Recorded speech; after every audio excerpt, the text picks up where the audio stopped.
needed a nap. You people are lucky I still have on makeup and a bra. It's good.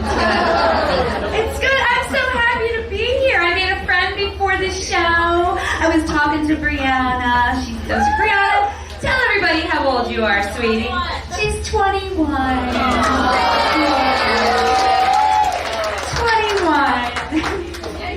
I'm your future. Yeah, and she's looking at me and she's smiling, but in her head she's like, no.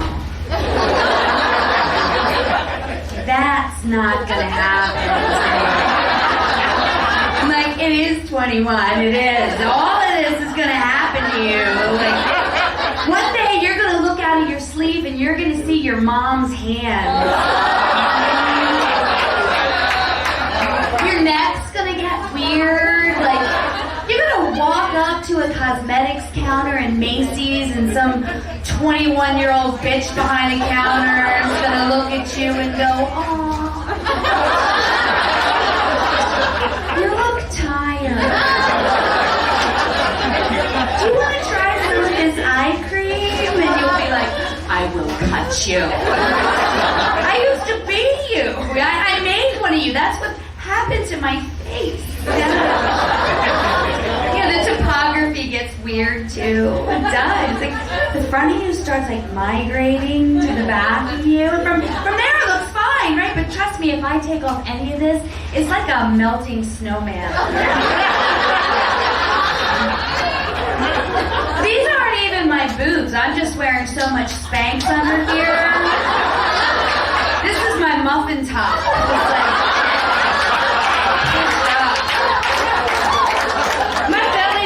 is right here.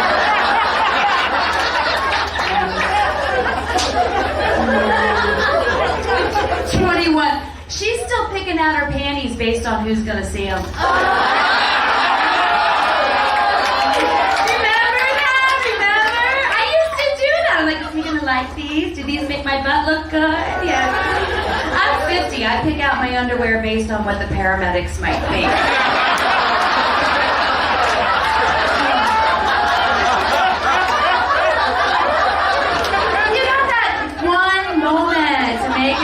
After your heart attack, you know, and they're like, kind of cute, maybe a good time, but clearly very responsible and asking her mother. That's what my underwear said.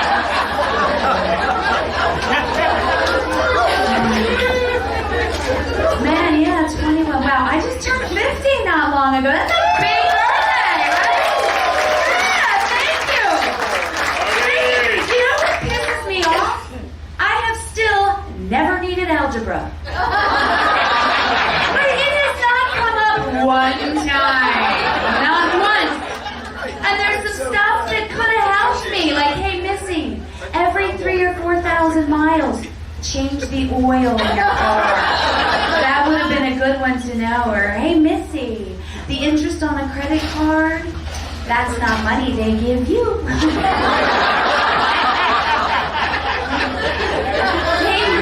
That thing you do where you like cough and laugh without peeing a little. Don't get used to that. It's not forever. I sneezed when I was leaving the house to come see you fine people. I was like, oh, son of a bitch. Change. Then I saw my hairdryer there on the counter. I was like, I'm just trying. You're welcome. You can use it. It works great. Helpful hints with Missy. Yeah.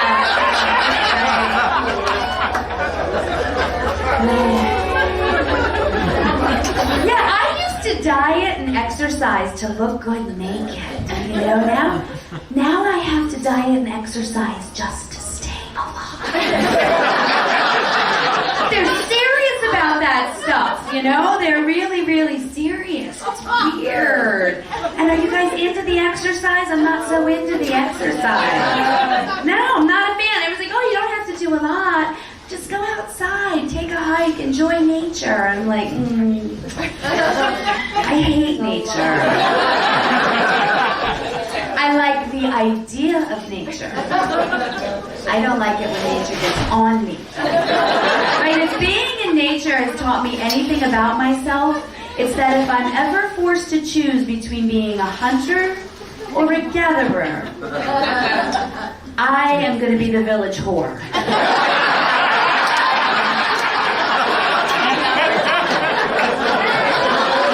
It's a better gig, it really is.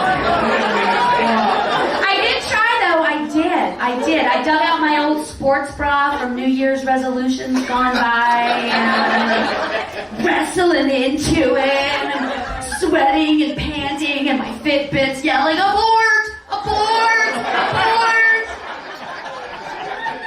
I get this thing on, I've got one arm pinned above my head, one boob sticking out of my armpit, and it's laughing at me. It's like, what sport are we going to play? Man, then I put on some yoga pants. Those are cute, right, 21, the yoga pants? I looked in the mirror and I was like,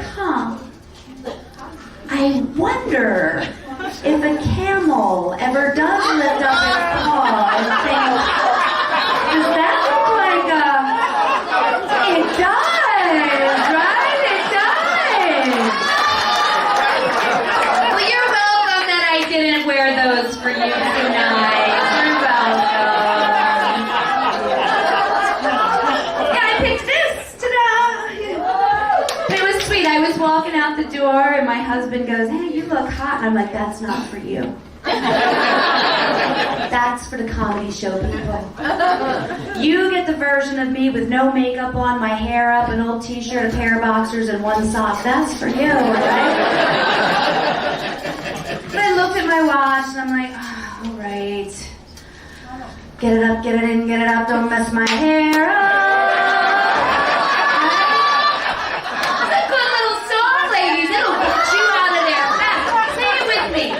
Get it up, get it in, get it out, don't mess my hair up.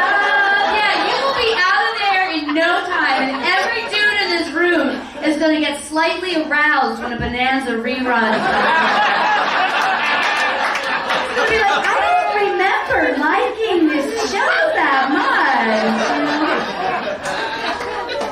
Oh, yeah. Good times. Yeah, I drove here from Delaware to come hang out with you guys tonight.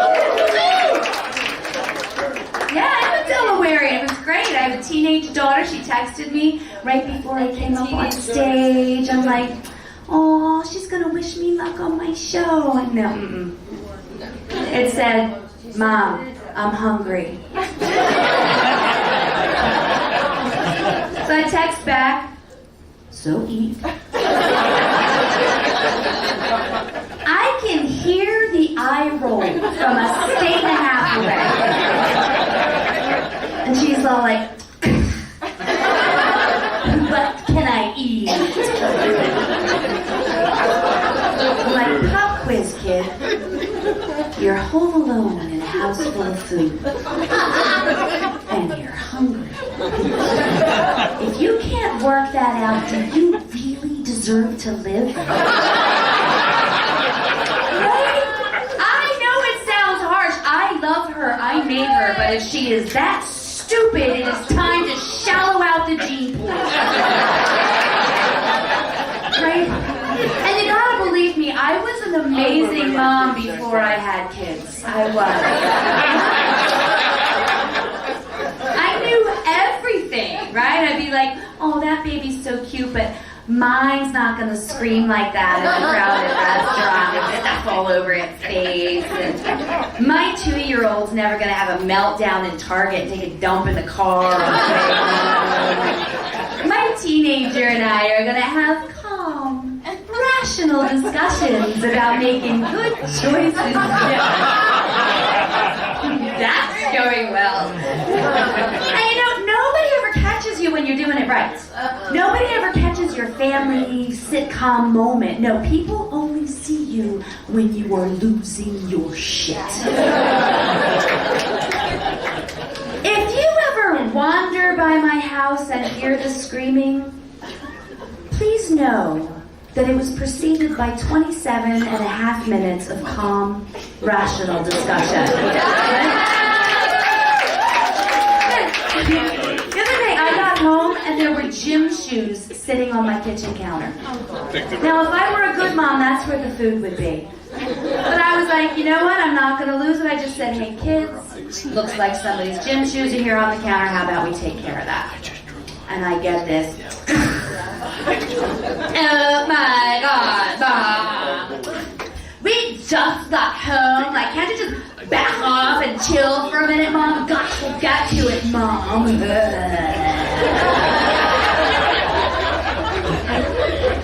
I walked away.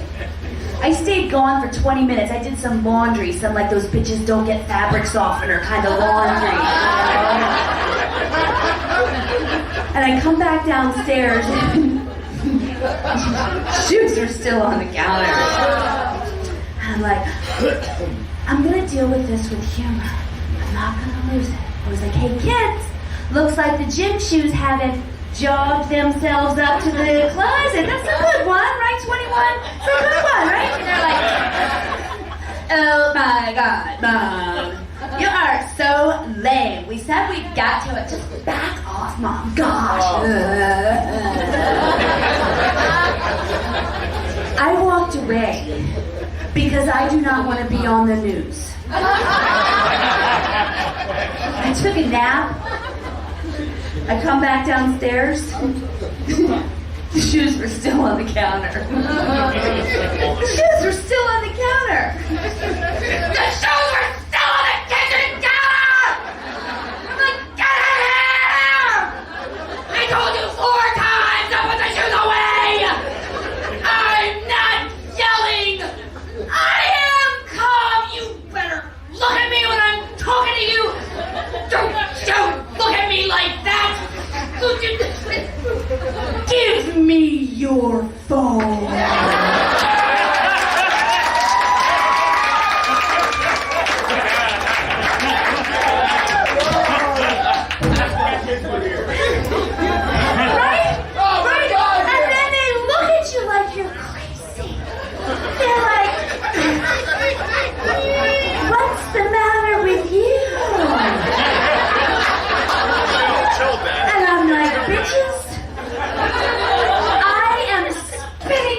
Away from menopause.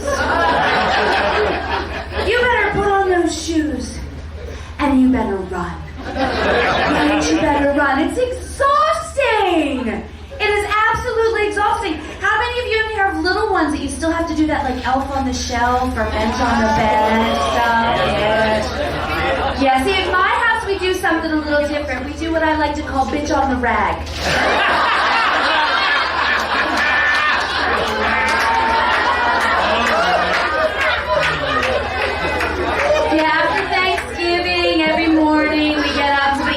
Behind the couch, we're like, and we yell and shit to each other.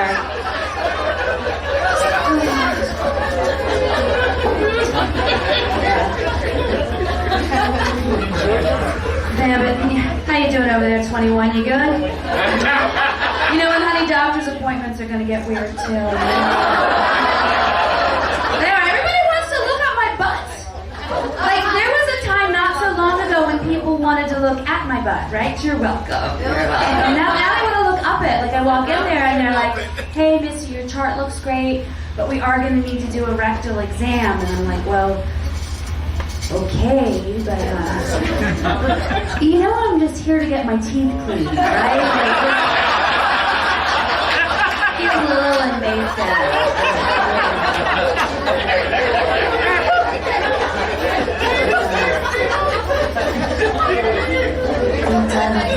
You're kind of cute. Don't talk, you'll mess it up. Right, ladies? It seems, is that yours? Yeah, yeah. It seems like a good idea, and then the talking starts, and you're like, never mind. But guys, we don't make it easy on you either. We don't make it easy. I know what we do. We find you, we love you, we marry you, and then we wake you up every day with our favorite game. Guess what mood I'm in today?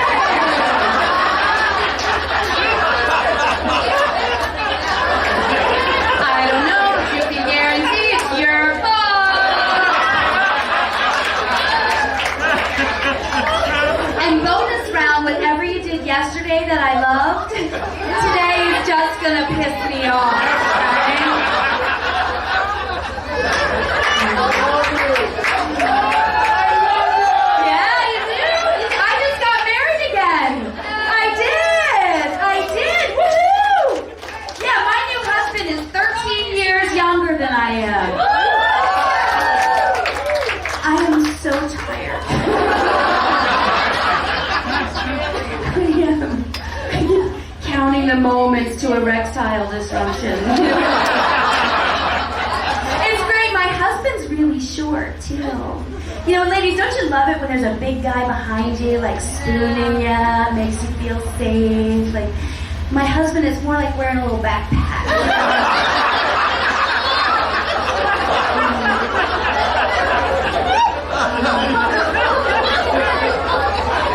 But I love him, I do. And I've been married before. How many of you have gone through divorce, right? It happens, right? A couple weddings ago, I bought one of those Clairsonic facial washers because I wanted to look younger. How many of you have ever purchased something that you thought was going to make you look younger or look better, right? I got this ultrasonic facial washer. It takes like 20 years off your skin. Like, I'm nearly 70. And I had it for about 2 weeks, and the guy I was married to at the time comes out of the shower and he's like, "Hey, baby, I found your toy in the shower."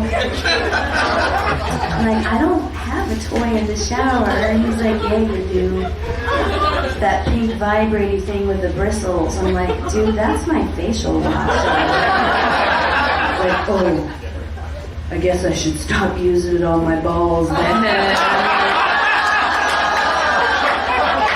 I wish you would. I mean, they did look 20 years younger, but it was at that point towards the end of the marriage where I was no longer interested. You know, yeah, you give it a try before the end. You give it a try. I did try. I even put a strobe light in the bedroom so it would sometimes look like I was moving. You know?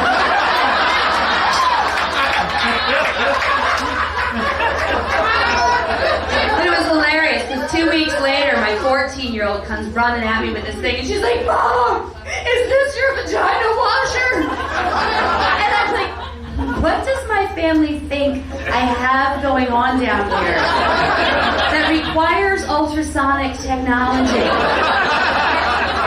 And I'm like, "No." And she's like, "Good, because Cindy told me to use it down there, and I just used it on my face." Yeah, I'm gonna wait till she really pisses me off to tell her dad had it on his balls.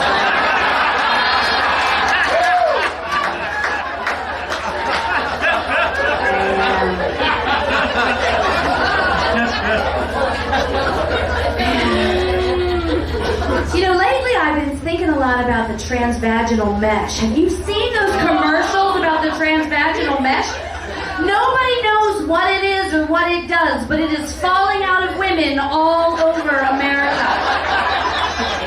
There is a woman in Texas who got $7.5 million because her mesh fell out. The rest of us are doing Powerball, and I'm like, get the mesh. Like, it's better odds.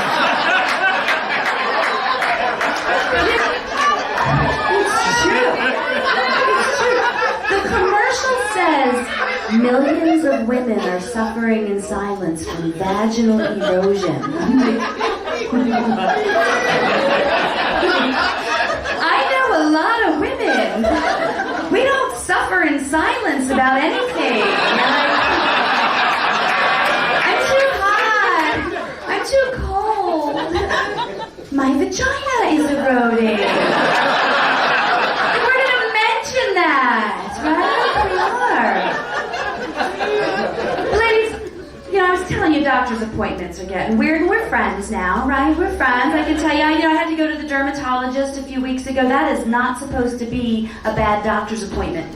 I had to get naked at the dermatologist. I thought he was kidding. He's like, "No, I need to do a full body scan." I'm like, "How much of this do you think has been in direct sunlight?" So I get naked, I'm under spotlight, and he comes in, he looks at me, he's like, "Oh, ma'am, I'm gonna need you to lift up your breasts." I'm like, have you ever been past one of those really sad used car sales where there's like those giant windsocks outside? They're flopping around, but it's like the end of the day, so they're losing power. That's kind of like what I got going on up here, you know? So I throw them over my shoulder like I do when I get out of the shower. I didn't have to used to do that, 21. I didn't have to. It's coming. And he looks under there and and he's like, oh, don't worry, I think most of these dark spots are just due to aging. What? Dark spots? Aging? Like, wait, what are the other dark spots? He's like, oh, don't worry, it's just a couple chocolate chips. But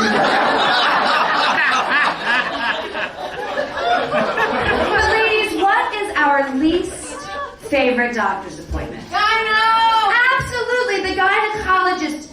Just out of curiosity, has any woman in this room ever made it close enough to the end of the table on the first scoop down? Right? No woman in the history of gynecology has ever made it close enough to the end of the table on the first scoop down. No, it's like scoop down.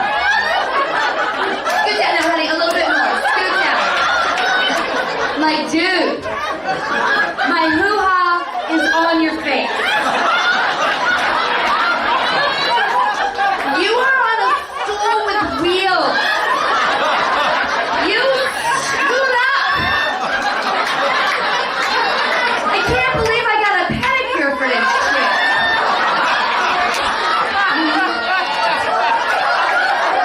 They pull that speculum out of the ice bucket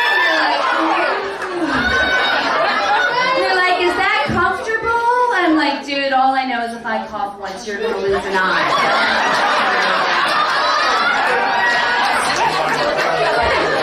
And the doctor's examining me, and he's like, hey, you've got a nice, firm uterus and lovely, healthy breasts. I'm like, well, thank you. You have very nice eyes.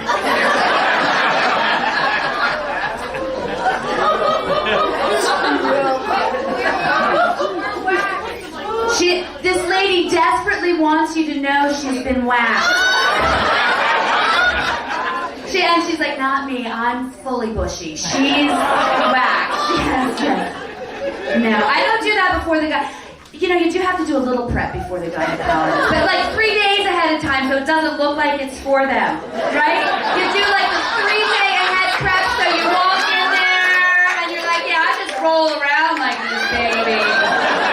This is just how I roll. This is for you. Oh.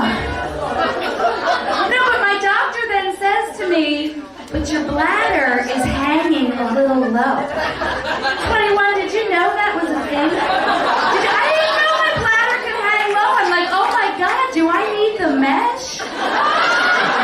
And he's like, no, but I do want to send you in for a pelvic ultrasound just to make sure everything's okay. I'm like, all right, I had babies, right? They're just going to put a camera on my tummy. You know, I had no idea. I walked into the radiology department innocent as a little lamb. And I'm sitting there in my little gown, naked from the waist down, you know, sitting on the paper, like, praying I don't stick to the paper. Doing that thing, you know, you make the deal with God, like, dear God, I will be a good person forever if you make it so I do not leave like this shroud of Turin butt print on this doctor's paper. And in walks the hottest dude I have ever seen in a lab coat.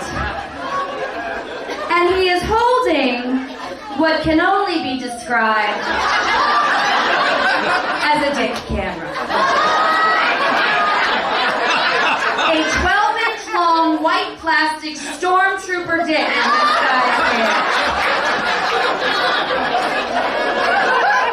And he's like, Missy, I'm here to do your transvaginal ultrasound. I'm like, what? Transvaginal? Like it's a highway? Like there's been a pile-up on the transvaginal highway? But all I could do was just point at the thing in his hand, and he's like, oh, don't worry, ma'am. I'm just gonna put in the tip. We've heard that before, right? Just the tip, just for a minute. Here's your baby.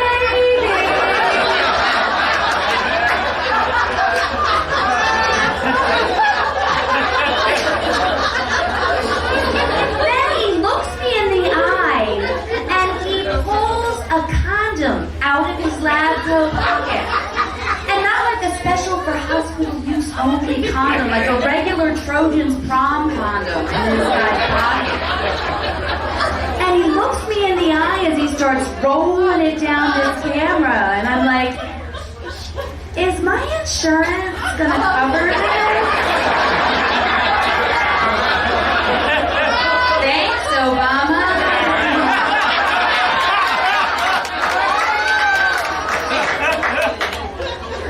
But then he asks me a question. And listen up, because herein lies the moral and ethical dilemma. He says to me, would you like me to put this in? Or would you like to do it yourself? How do you answer that question? Right? If I'm like, oh no honey, you do it. I'm a whore. If I'm like, give it to me. Still a whore. What would you guys do? 21, what would you do? I let him do it. Twice. You guys are amazing. Thank you so much. I'm Missy. God bless. Let's go.